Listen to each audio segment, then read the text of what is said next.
friends, இந்த வீடியோவில் நம்ம என்ன பார்க்க போகிறோம்னா 20 verbs in English with Tamil meaning தாங்க பார்க்க போகிறோம். இப்போது ஒவ்வொரு வேர்டுக்கான இங்கிலீஷ் வேர்ட்ஸும் அதோட தமிழ் மீனிங்கும் பார்க்கலாம் வாங்க.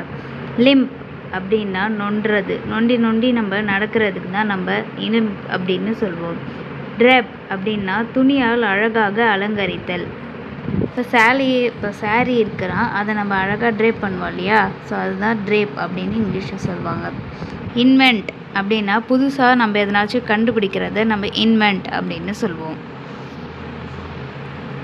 சஃபர் அப்படின்னா துன்புறுறது. இப்போ நம்ம எதையோ ஒன்றத்தை நினச்சி நம்ம சஃபர் ஆகுறது. இப்போ உடம்பு முடியலன்னா அது நம்ம கஷ்டமாக இருக்கும் இல்லையா, ஸோ அந்த மாதிரி இருக்கிறதுக்கு துன்பப்படுறதுக்கு சஃபர் அப்படின்னு சொல்லலாம். லிஞ்சர் அப்படின்னா தாமதிக்கிறது. நம்ம எதையாவது ஒரு வேலையை செய்யாமல் டிலே பண்ணிகிட்டே போகிறதுக்கு நம்ம லிஞ்சர் அப்படின்னு சொல்லலாம். க்ரம்பிள் அப்படின்னா பொடியாக்கு. கமென்ஸ் அப்படின்னா தொடங்கு. இப்போ ஸ்கூலே லீவ் விட்டுட்டு ரீஓப்பன் பண்ணுறாங்க, அப்போது என்னைக்குலேருந்து தொடங்குதோ அதுதான் நம்ம கமென்ஸ் அப்படின்னு சொல்லுவோம். பேர் அப்படின்னா பொறுக்கிறது. இப்போது நம்மளால் எவ்வளோ தடவை பொறுக்க முடியுமோ அதை நம்ம இங்கிலீஷில் பேர் அப்படின்னு சொல்லுவோம்.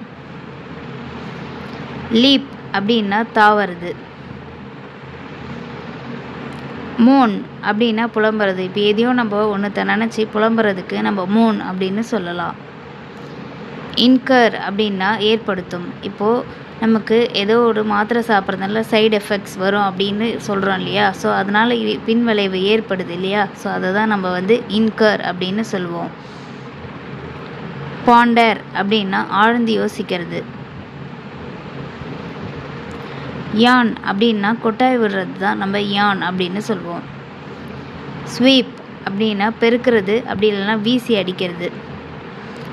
எரெக்ட் அப்படின்னா ஸ்ட்ரைட்டாக அப்படி நிமிர்ந்து இருக்கிறத நம்ம இங்கிலீஷில் எரெக்ட் அப்படின்னு சொல்லுவோம். ஸ்டம்பிள் அப்படின்னா தடுமாறி ஒருத்தவங்க கீழே விழுறத நம்ம ஸ்டம்பிள் அப்படின்னு சொல்லுவோம். லீட் அப்படின்னா நம்மளை வழி நடத்தி செல்வது, லீட்னா வழிகாட்டு.